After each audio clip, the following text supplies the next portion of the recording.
നിലമ്പൂരിൽ welfare party പിന്തുണ സ്വീകരിച്ച കോൺഗ്രസിനെതിരെ കത്തോലിക്ക കോൺഗ്രസ് വെൽഫെയർ പാർട്ടി കൂട്ടുകെട്ട് മതേതര ജനാധിപത്യത്തോടുള്ള വെല്ലുവിളി. കോൺഗ്രസിന്റേത് അവസരവാദ രാഷ്ട്രീയം. വോട്ടിനു വേണ്ടി തീവ്രതയെ മാന്യതയാക്കുന്നു എന്നും രൂക്ഷ വിമർശനം. ആസിഫ് മുഹമ്മദ് ചേരുകയാണ് കൂടുതൽ വിവരങ്ങളുമായി. ആസിഫ്, കോൺഗ്രസ് ജമാഅത്തെ ഇസ്ലാമി കൂട്ടുകെട്ടിനെ മുസ്ലിം സംഘടനകൾ മാത്രമല്ല കത്തോലിക്ക കോൺഗ്രസും ശക്തമായി എതിർപ്പുമായി രംഗത്തെത്തുകയാണ്.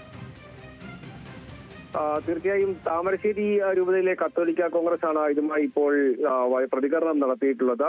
നിലമ്പൂരിൽ വെൽഫെയർ പാർട്ടി പിന്തുണ സ്വീകരിച്ച കോൺഗ്രസിന്റെ നിലപാട് തെറ്റാണ്. കോൺഗ്രസ് വെൽഫെയർ പാർട്ടി കൂട്ടുകെട്ട മതേതര ജനാധിപത്യത്തോടുള്ള വെല്ലുവിളിയാണ് എന്ന് കത്തോലിക്ക കോൺഗ്രസ് പറയുന്നു. കോൺഗ്രസിന്റേത് അവസരവാദ രാഷ്ട്രീയമാണ്. കേരളത്തിന്റെ മതേതര ജനാധിപത്യ പാരമ്പര്യത്തിന് നേർക്കുള്ള തുറന്ന വെല്ലുവിളിയാണ് ഈ കൂട്ടുകെട്ടെന്നുള്ള വിമർശനവും ഉന്നയിക്കുന്നുണ്ട്. വോട്ടിനു വേണ്ടി മതതീവ്രതയെ മാന്യതയാക്കുകയാണ്. വെൽഫെയർ പാർട്ടിയുമായി ചേർന്ന വോട്ട് തേടാനുള്ള തന്ത്രം ദൂരവ്യാപകമായ പ്രത്യാഘാതം സൃഷ്ടിക്കുമെന്നും ഈ ഒരു പത്രക്കുറിപ്പിൽ പറയുന്നുണ്ട്. അതോടൊപ്പം തന്നെ ഇടതുപക്ഷത്തിന്റെ PDP ബാന്ധവത്തെയും വിമർശിക്കുന്നുണ്ട്. PDP ബാന്ധവത്തിന്റെ പേരിൽ UDF-ന്റെ വെൽഫെയർ സഖ്യത്തെ വെള്ളപൂശുന്നത് ഒരു തെറ്റിനെ മറ്റൊരു തെറ്റുകൊണ്ട് ന്യായീകരിക്കുകയാണ് എന്നാണ് കത്തോലിക്ക കോൺഗ്രസ് പറയുന്നത്. ഈ താൽക്കാലിക രാഷ്ട്രീയ നേട്ടത്തിന് വേണ്ടി മൂല്യങ്ങൾ കൈവിടുന്ന അവസരവാദ രാഷ്ട്രീയം ഇത്തരത്തിലുള്ള മുന്നണികൾ അവസാനിപ്പിക്കണമെന്നുള്ളതാണ് കത്തോലിക്ക കോൺഗ്രസിന്റെ ആവശ്യം. അതോടൊപ്പം തന്നെ ഇത് കേവലം നിലമ്പൂരിലെ ഇലക്ഷനോടുകൂടി തെരഞ്ഞെടുപ്പ് അവസാനിക്കുന്നില്ല എന്നുള്ളൊരു താക്കീത് കൂടി കൊടുക്കുന്നുണ്ട്. കേരളത്തിൽ മാത്രമല്ല ഇന്ത്യയുടെ മറ്റ് പല ഭാഗങ്ങളിലും ഇനി തെരഞ്ഞെടുപ്പ് നടക്കാനുണ്ട്. ഈ തീവ്രവാദ പീഡന രാഷ്ട്രീയത്തിന് ചുട്ട മറുപടി മതേതര വോട്ടർമാർ നൽകും എന്നുള്ള ഒരു താക്കീതാണ് ഇത്തരത്തിൽ കത്തോലിക്ക കോൺഗ്രസ് നൽകുന്നത്.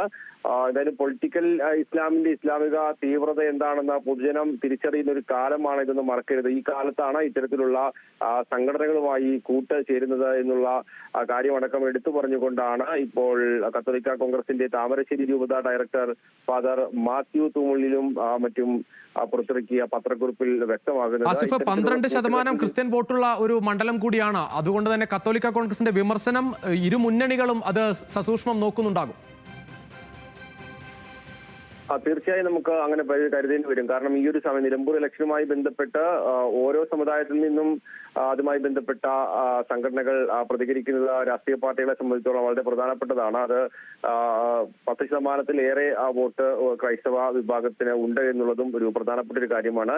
പ്രധാനപ്പെട്ട വിമർശനം വെൽഫെയർ പാർട്ടി സഖ്യത്തിന്റെ പേരിൽ കോൺഗ്രസിനെതിരെയാണ് ഉന്നയിക്കുന്നത് എങ്കിൽ പോലും പക്ഷേ അതോടൊപ്പം PDP-യുമായി സഹകരിച്ച് അല്ലെങ്കിൽ PDP-യുടെ പിന്തുണ സ്വീകരിച്ച LDF-നെതിരെയുമുള്ള ഒരു വിമർശനം ഇത്തരത്തിൽ കത്തോലിക്ക കോൺഗ്രസ് ഇപ്പോൾ പുറത്തിറക്കിയ പത്രക്കുറിപ്പിൽ ഉണ്ടാവുന്നുണ്ട്. ഇത്തരത്തിൽ രണ്ട് മുന്നണികളിലും ഇത്തരത്തിൽ ഈ വെൽഫെയർ പാർട്ടിയുടെയും PDP-യുടെയും പിന്തുണ സ്വീകരിച്ചത് അത് മതേതര വിശ്വാസികൾക്ക്